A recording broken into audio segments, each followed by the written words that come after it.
So in today's video, we're going to be talking about the different currency pairs in the playlist. Now, there are mainly three different groups. It's divided into three groups. And that is, the first one is the majors, the second one is the crosses, and the third one is the exotics. And I'm going to be explaining each one for you. So let's get into it. Now, the majors are mainly pairs that has USD attached to them. So any currency that has a USD attached to it is a Forex major. Those are what they call major. So examples of that is Euro USD, as you can see here. This is Euro and this is USD, Euro dollar. GBP USD, pound dollar.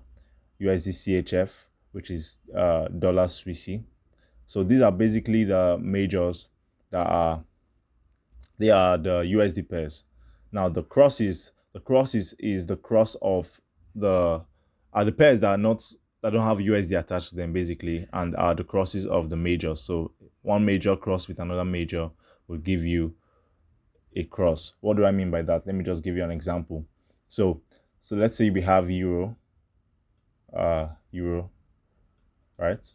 Forgive my drawing. So we have euro and we have Euro USD, SD,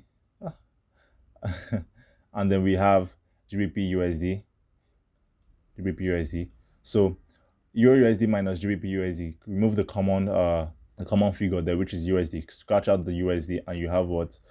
Euro GBP, right? So that's basically how they get the crosses. Is the cross of two majors. So what that means is, let me get my pen. Euro USD minus GBP USD will give you Euro GBP, right? So that's how the crosses are set up.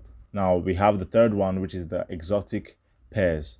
The exotic pairs are Australian dollar versus Norwegian krone. We have Australian dollar versus Polish zloty. I can't even pronounce some of this, right? So most people don't really trade these things. The main thing people trade are the crosses and the majors, right? Those are the major things that the people trade. So those are the three types of forex currency pairs